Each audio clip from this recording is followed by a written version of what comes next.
पिताजी जल्दी चलिए, वरना मैं आज स्कूल में देरी से पहुंचूंगा। मेरी टीचर बहुत गुस्सा करती है। हाँ हाँ बेटा, अभी चलते हैं, बस 2 मिनट रुको। तभी रमेश की पत्नी कमरे से बाहर आती है और रमेश से कहती हैं, सुनिए जी, आज शाम को आप ऑफिस से जरा जल्दी घर आ जाइएगा। याद है ना, आज आपको मुझे शॉपिंग कराने के लिए लेकर जाना है। अरे भाग्यवान, इस महीने हाथ जरा तंग है।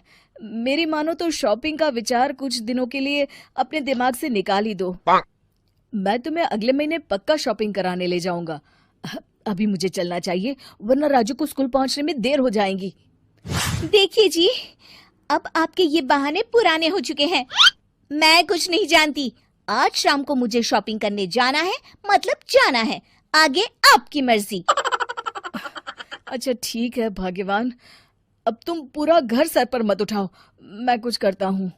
इतना कहकर रमेश अपने बेटे राजू को लेकर वहां से चला जाता है। घर से निकलने के लिए रमेश जैसे ही अपनी मोटरसाइकिल शुरू करता है, तभी उसकी माँ उसे आवाज देकर कहती है, अरे रमेश, आज शाम को मुझे कुछ पैसे दे देना। याद है ना, मैंने तुझसे कहा था कि मुझे मंदिर में चढ़ावा चढ़ाना है। अरे माँ, मेरी तनख्वाह आने में अभी 10 दिन बचे हैं। अभी मेरे पास बिल्कुल पैसे नहीं है। हाँ, मेरी तनख्वाह मिलते ही मैं तुम्हें पैसे दे दूंगा। रमेश की माँ चिढ़कर कहती हैं, अरे तेरा दिमाग तो खराब नहीं हो गया? मैंने तेरे भरोसे मंदिर के पुजारी जी से वादा कर दिया है और तू कह रहा है कि पैसे नहीं है। अब मैं पुजारी जी को क्या जवाब दूंगी? तुझे तो मेरी इज्जत की भी कुछ परवाह नहीं है। अच्छा ठीक है माँ, अब तुम गुस्सा मत करो, मैं शाम तक कुछ इंतजाम करता हूँ। इतना कहकर रमेश वहां से चला जाता है। फिर दोपहर को जब रमेश अपने दफ्तर में बैठा होता है, तब उसे अपनी पत्नी और माँ की बातें याद आती हैं। रमेश अपने दफ्तर के एक साथी मोहन से कुछ रुपए उधार मांगता है। अरे भाई मोहन, मेरा एक छोटा सा काम कर दो, मुझे कुछ रुपयों की सख्त जरूरत है। मुझे कुछ दिनों के लिए क्या तुम रुपए उधार दे सकते हो? अरे रमेश भाई, मैं तुम्हें पैसे उधार तो दे सकता हूँ, लेकिन मुझे वक्त पर पैसे लौटा देना। वैसे भी मेरा मानना है कि दोस्ती यारी में कभी पैसों का व्यवहार नहीं करना चाहिए। ये कहावत तो तुमने सुनी ही होगी कि उधार प्रेम की कैंची है। मैं नहीं चाहता कि पैसों को लेकर हमारा रिश्ता खराब हो। अरे मोहन, तुम बिल्कुल चिंता मत करो, मैं तुम्हारे पैसे वक्त पर लौटा दूंगा। फिर मोहन रमेश को पैसे दे देता है। शाम को घर आकर रमेश कुछ पैसे अपनी माँ को देता है और साथ ही अपनी पत्नी को भी शॉपिंग कराने बाजार लेकर जाता है। रमेश की पत्नी और उसकी माँ का स्वभाव जरूरत से ज्यादा खर्चीला होने के कारण दोनों हमेशा बेवजह पैसे खर्च करती हैं। फिर एक दिन, सुनिए जी, अगले हफ्ते हमने छुट्टियों में कहीं बाहर जाने का प्लान बनाया था। आपने पैसों का इंतजाम कर लिया ना?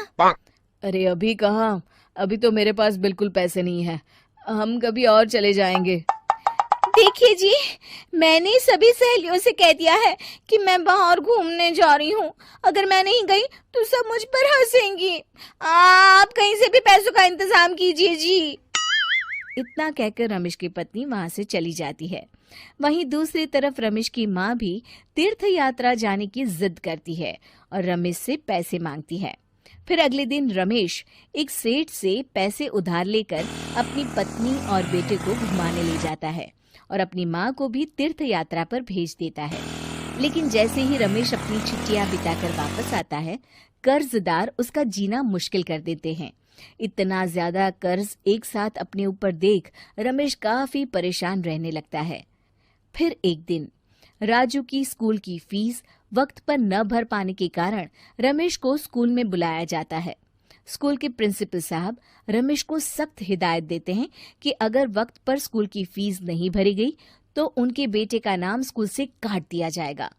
अपने बेटे की स्कूल की फीस भरने के लिए रमेश अपने दोस्त गिरधारी से कुछ पैसे उधार ले लेता है और स्कूल की फीस भर देता है। रमेश की माँ और उसकी पत्नी खर्चे और घर की जिम्मेदारी संभालते संभालते धीरे धीरे रमेश पूरी तरह कर्ज में डूब जाता है और तभी एक दिन दफ्तर में काम करते समय रमेश की तबीयत अचानक बिगड़ जाती है और वो बेहोश होकर गिर पड़ता है। उसे जल्दी से पास के एक अस्पताल में भर्ती कराया जाता है। रमेश के घर वालों को ये बात पता चल जाती है तो वे सभी अस्पताल पहुंचते हैं। अस्पताल के डॉक्टर साहब उन्हें बताते हैं, देखिए, देर रात तक जागने और जरूरत से ज्यादा काम करने की वजह से इन्हें चक्कर आ गया था। बेहतर यही होगा कि इन्हें कुछ दिनों के लिए पूरी तरह आराम करने दिया जाए। रमेश की हालत देखकर उसके बेटे राजू को बहुत गुस्सा आता है और वो अपनी दादी और माँ से कहता है, माँ, दादी, मैं इतना छोटा हूँ, फिर भी मैं इतना समझता हूँ कि पिताजी दिन रात दफ्तर में काम करके पैसे कमाते हैं। पिताजी अकेला पूरा घर संभालते हैं और आप दोनों अपने फिजूल के खर्चों के लिए उन पर दबाव डालते रहते हैं। आज पिताजी की हालत के जिम्मेदार तो आप दोनों हैं। राजू की समझदारी भरी बातें सुनकर रमेश की माँ और पत्नी को अपनी गलती का एहसास होता है और दोनों की आंखों में आंसू आ जाते हैं। फिर कुछ